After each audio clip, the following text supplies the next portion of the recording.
All right, check this out. Karoline Leavitt rapidly lost control of a White House briefing today as question after question poured in about Pete Hegseth's alleged war crimes. Karoline Leavitt not only confirms that there was a second strike, therefore confirming there very likely was a war crime, but she also contradicts what Trump said on Air Force One late last night. I'm going to play all of these clips, and I want to show you how Karoline Leavitt takes one question about Pete Hegseth and then spirals it into a 15-minute struggle fest where question after question after question she deflects and struggles to answer. I mean, she starts it off in this first clip by reading a pre-written note, likely written by the administration's lawyers to minimize any risk. By the way, make sure you drop a like. Make sure you subscribe below to join the Mockler Media crew. And let's just start with this clip. Karoline Leavitt answers a question with a pre-written note, and then everything hits the fan. Thank you. Gabe. Thank you, Caroline. Excuse me. Regarding Venezuela, the president said yesterday that Secretary Hegseth had denied that second strike, the reported second strike on an alleged drug vote on September 2nd, the secretary said to the president that didn't happen. But to clarify, I just wanted to clear this up. In his social media post, Secretary Hegseth didn't go into details about that strike. He just said U.S. operations in the area were lawful, and he said that the story and media reports were fabricated. So to be clear, does the administration deny that second strike happened, or did it happen and the administration denies that Secretary Hegseth gave the order? The latter is true, Gabe, and I have a statement to read for you here. Wait. Before she even reads the statement, she confirmed that the latter is true. So the second strike did happen, meaning Trump was wrong. She is contradicting Trump. Then she goes into a written statement. Take a listen. President Trump and Secretary Hegseth have made it clear that presidentially designated narco-terrorist groups are subject to lethal targeting in accordance with the laws of war. With respect to the strikes in question on September 2nd, Secretary Hegseth authorized Admiral Bradley to conduct these kinetic strikes. Admiral Bradley worked well within his authority and the law, directing the engagement to ensure the boat was destroyed and the threat to the United States of America was eliminated. And I would just add one more point to remind the American public why these lethal strikes are taking place. Because this administration has designated these narco-terrorists as foreign terrorist organizations. The president has a right to take them out if they are threatening the United States of America and if they are bringing illegal narcotics that are killing our citizens at a record rate, which is what they are doing. And All right, Karoline Leavitt just admitted right there that the administration engaged in war crimes, a second strike on people clinging onto a ship. It's interesting, she uses this specific language in accordance with the law of war, but the law of war says you cannot do a second strike when people, non-combatants in particular, are shipwrecked. There's also a new piece of information that Karoline Leavitt intentionally added during this pre-written opening statement that was clearly crafted carefully by a lawyer. She says that Admiral Bradley authorized the strike. He's the one that ordered it, which means she's trying to shirk responsibility down to Admiral Bradley. She's saying, hey, this did happen. She's conceding the war crime likely happened, but she's trying to remove blame from Pete Hegseth. The natural follow-up question that's asked is, so was Admiral Bradley the one that issued this? Take a listen. So that's why you've seen a drastic difference in this administration's policy with respect to the last, and it's one of the many reasons the American public re-elected this president and support this Secretary of War in conducting these strikes. So to be clear, to clarify, Admiral Bradley was the one who gave that order for a second strike. And he was well within his authority to do so. And a separate question, the president several days ago said it was his intention to... So she admits it right there. She says, yes, but she says it was well within his authority to do so, which it's not. Now, the initial reporting from the Washington Post said that Pete Hegseth made the original order to, quote, kill them all, and then downstream another order was made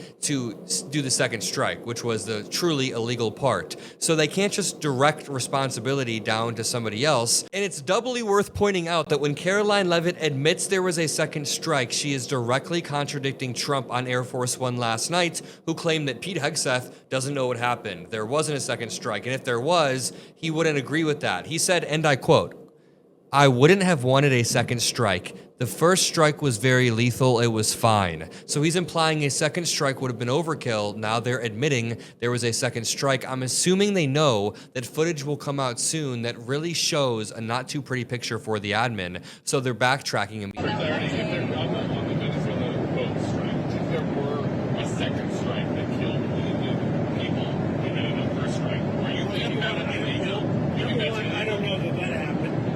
Said he did not want them. He didn't even know what people were talking about. So we'll look into it. But no, I wouldn't have wanted a second strike. The first strike was very lethal. It was fine, and if there were two people around, but Pete said that didn't happen. Does that make you? It's hard to hear, but Trump says he wouldn't have wanted a second strike. The first strike was fine, and Pete Hegseth said that didn't happen. Well, now they are contradicting that. Karoline Leavitt is then asked, as she sips her coffee, why won't the admin confirm or deny whether there were survivors after the first strike? And Karoline Leavitt really has no answer. So much of the concern from Democrats and Republicans is focused on the survivors.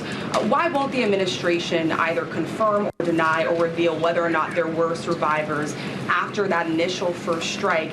And what imminent threat would two survivors pose who were clinging presumably to the wreckage of that boat? Again, as I said, I think you guys are sort of not listening fully to the statement I've provided. Admiral Bradley worked well within his authority and the law, directing the engagement to ensure the boat was totally destroyed and the threat to the narco-terrorists, to the United States, was eliminated. Dude, you have to be kidding me. She said, I think you guys aren't listening. She smugly goes, I think you guys aren't listening. Then she goes and reads a pre-written letter from a lawyer to minimize risk. I'm not making this up. Look at her. Admiral Bradley worked well within his authority and the law, directing the engagement to ensure the boat was totally destroyed and What is this pre-written shit?